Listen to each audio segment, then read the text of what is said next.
నమస్కార్. నా పేరు మధుసూదన్ రెడ్డి. నేను ఈరోజు టిమ్ రింగ్ టెస్ట్ కండక్ట్ చేస్తున్నాను ప్రైమరీ స్టీల్కి అండ్ సెకండరీ స్టీల్కి. సో ఒకసారి చూడండి మీరు. నేను 2 శాంపిల్స్ తీసుకొని శాండ్ పేపర్తో క్లీన్గా రబ్ చేయడం జరిగింది.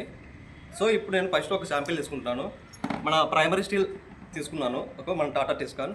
ఇప్పుడు నేను ఏం చేస్తానంటే నిథైల్ సొల్యూషన్ అనేది డ్రాప్ చేస్తున్నాను.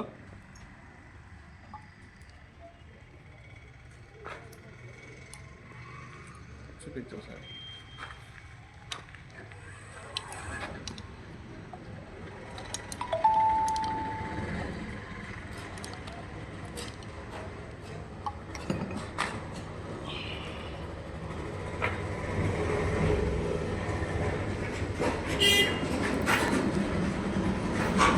ఈ శాంపిల్ వచ్చేసి మన టాటా టిస్కాన్ మన కొద్దిగా ఇట్లా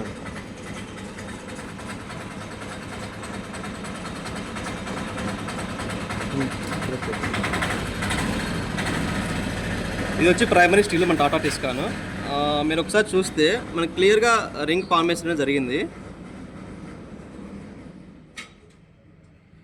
సో ఇక్కడ మీరు రింగ్ ఫార్మేషన్ చూస్తే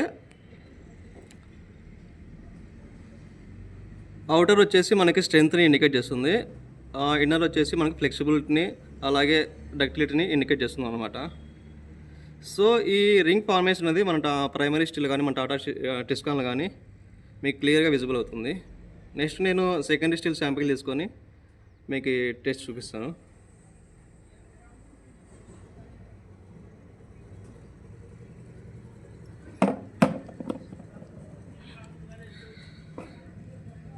నెక్స్ట్ వచ్చేసి ఇది వచ్చేసి సెకండరీ స్టీల్ అన్నమాట. శాంపిల్ తీసుకున్నా 16 mm. అలాగే శాండ్ పేపర్తో రబ్ చేసి ఇప్పుడు నేను నిథైల్ సొల్యూషన్ డ్రాప్ చేస్తున్నాను.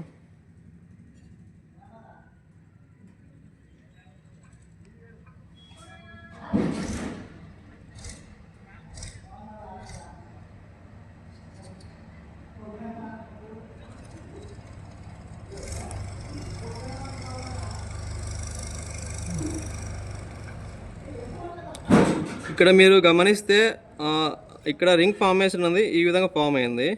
ఈ కార్నర్స్లో మనకి ఎటువంటి రింగ్ అనేది లేదు. సో ఇక్కడ మనం ఏదైనా ఎక్కువ లోడ్ పెట్టి ప్రెస్ చేసినప్పుడు ఏమవుతుందంటే ఇక్కడ బెండ్ చేసినప్పుడు మనకి క్రాక్ వచ్చే అవకాశం ఉంటుంది అన్నమాట. ఈ ఏరియాలో మనకి రింగ్ ఫార్మేషన్ ఉంది కానీ ఇక్కడ లేదు. అంటే మనకి ఐరన్ అనేది క్వించింగ్ ప్రాసెస్లో మనము హీట్ ప్రాసెస్ ఉంటుంది. ఆ హీట్ ప్రాసెస్ అనేది సరిగా లేకపోయినా ఈ రింగ్ ఫార్మేషన్ అనేది సరిగా జరగదు అన్నమాట.